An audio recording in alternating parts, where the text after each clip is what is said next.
Morning, everybody. It's Sunday. Uh, I've got a couple plans that I'm gonna try to accomplish. Not today. The first plan being I want to try to save up so much of each paycheck from driving the truck and pulling the hopper bottom to where I can either rebuild this motor in this truck, or can put a 40-foot building up there on our property quicker. So that way we're up there by this winter time. And basically, we want to get up there as fast as possible and try to pay this place off as fast as possible, and then get up there, or get up there and keep making the payments on this place, get it paid off. Once being up there, with me working, I may, like my buddy Michael, his tags expire tomorrow, so I can't drive his truck after tomorrow. I'll have to drive his boss's truck. Hopefully I'm paid percentage and not by the mile, because if I'm paid by the mile, I won't make enough. But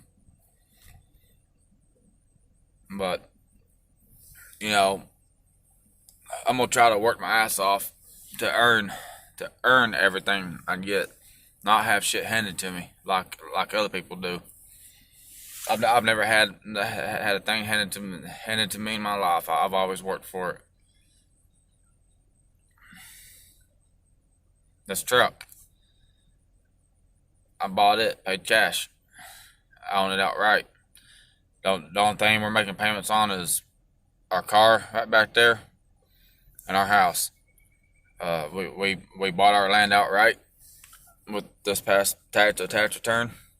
We had looked at a few other properties, and driving around one day, I was on the Illinois River Ranch website looking at properties, getting online, looking at the plot maps, looking at the roads, and determining where properties were. I decided to look at in the ranch, block 1, lots 32 and 33. I wanted to see how they would be, because I could have got those for a cheaper price than probably what I paid for mine. We went over there to look at them. It starts off at the road like this, got maybe 40 feet of building space, and then it started dropping off. And that's where I ran into Jason that day. We was out there, trying to find lot 32 and 33, and come across him, stopped and talked to him for a few minutes, and then went on our way and went and looked at a few other properties, and then decided, well, the property that we're going to be buying is a hell of a lot better. So we didn't mind paying over what it was worth to get a piece of property that had, it's all flat except for a portion of it that runs downhill and then back uphill. So we spent $5,500 on our land. We could have probably spent a little less and got 2 lots for cheap, but decided to just buy ours.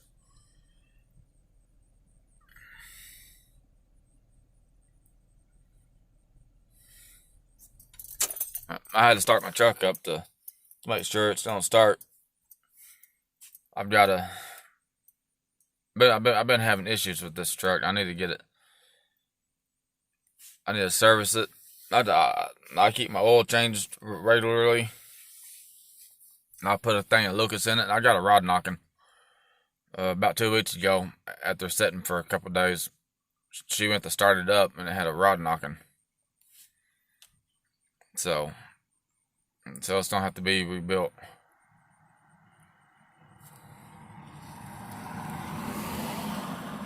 But there goes my cousin Derek in the black car going past us. What do y'all think about the sticker sitting in here? Razorback Ridge Homestead. We're gonna put one on the car too eventually. I just don't know for sure when. If the guy that I'm gonna be pulling truck for, if he'll let me, I may have one made and see if he'll let me slap it on one big enough on the back of the trailer. So that way, as I'm pulling loads, people can see that decal on a semi trailer, and they'll be like, "Hey, let's look this up." But the thing about making YouTube videos while loading and unloading, I want to put some cameras around the truck that'll capture the trailer being loaded, and then maybe have a spot to where when I stop, I can get out and I can hook my camera up. I can hook my camera up and capture me doing all the work. Opening the hopper up, unloading it, and whatnot. If I could mount a camera on the doors, like right here on semi truck, you got your mirror that comes out. You got a bar. If it's if I could put a camera here and then the camera on the passenger side that points back and capture backing up and stuff. A lot of people don't understand how hard it is to if you ain't never drove a truck and you ain't never backed up a lawn trailer, it can be a pain in the ass. Once you get everything down and you learn, it's like riding a bicycle. You can step off a bicycle for 20 years and step back on it, and it's like you never missed a beat. The same with having sex. You can go years without having sex and come back to it, and you never skip a beat. But that's the same with driving a truck. I was out of truck for 2 years, and when I jumped back in it, I hit the gears just like I did, like I've been driving 20 years, but I only drove off and on right at almost 5 years. No, I wouldn't say 5 years. No, I'm not sure. A little over 4, maybe under 4. But I did team drive with a friend of mine, Bryce. He lives down in Texarkana, Arkansas.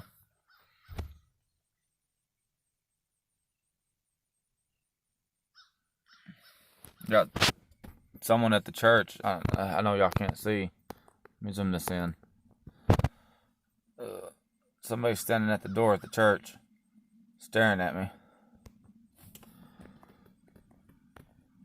So, but me and Bryce team drove for, I don't know, good 10 months.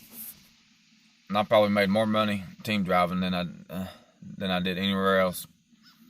But my whole goal with me going back to work is I want to be able to set aside $300-400 a week in a savings and just let it build up for a year or so. And then once I have a lump sum, like I could set a number. Say I want to save $15,000. Don't touch it until I got that 15 grand, and then I can take that 15 grand and go to a bank or go somewhere, or even go even higher, 20 to 25 grand, to where I can eventually buy my own semi truck outright, run it for a year or two. The toughest part about buying a truck is if you don't have the money to fall back on for like maintenance and stuff. One bad, a blown tire can put you in the hole, especially on a road call. Every little thing, road calls, they add up big time. But the moral of the story is, I'm ready to get up there to our property, to where on the weekends when I'm home, I can be doing some work on the weekdays, like if we could load out in Watts, then I could just Sunday I could just or whenever they load, I could just go load real fast and run back to the house, get up early Monday morning after she gets home from work, or if she decides to quit her job and stay home once we're up there. I wouldn't have to worry about, well, I don't need to be in on Friday. I can just, if I'm somewhere Thursday and I want to run another load to make more money, I can go ahead and run another load, have them give me a load. Say I'm in, I don't know, like this past week I went to from here to Emporia, Kansas. Emporia, Kansas, I unloaded. It took 20 hours to finally unload. So I got 20 hours of detention pay coming to me. At 20 hours, if they pay out, depending on how they're going to pay out, it could be anywhere from $1,000 to $1,500. It could be less than $1,000. I don't know. But I told Michael, I said, man, I can't let you pay me all of it. I was like, at least split it up half and half. Just give me half of it, and you take the other half. Let your truck make some money. He goes, no, I'll take care. He goes, I'll make sure my driver's taken care of. You better get off my fucking truck, cat. Damn cat jumped on my hood. But that load should pay me $327. And then the load that I picked up in Wahoo should pay not 100% sure, but with detention and these two loads, I should have almost a $2,000 paycheck, maybe right under that. And then Michael had 17 hours of detention from the time. He would have had more if he would have stayed there Friday night. Like Thursday when I ran out. I started running out of fuel, so I had to call him. We tried to get fuel on an app. It wouldn't work. So he had to come all the way up from Fort Smith to Springdale just to put $80 in the truck to get over to deliver.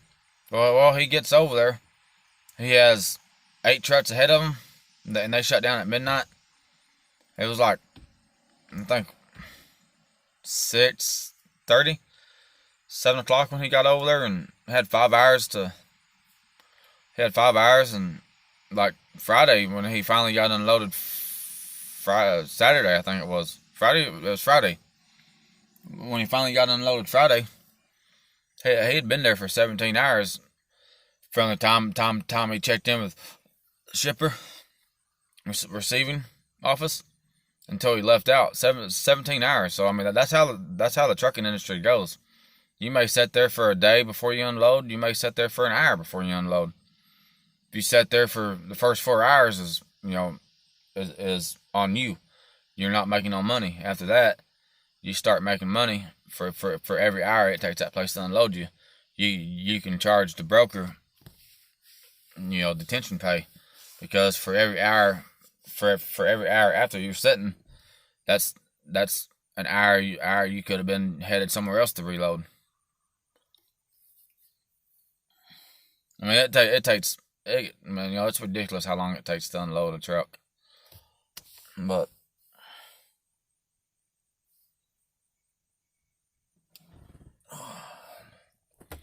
I'll tell you what, I'm leaving out tomorrow. I'm not sure what the plan is, where I'm going, but my buddy Michael, he's got to go up to Missouri to get another truck, bring it down. I told him, said just bring it down to my house, park it at my house over by me, so that way I can just hop in the truck and go, and I don't have to worry about driving anywhere. It'd be easier on me. But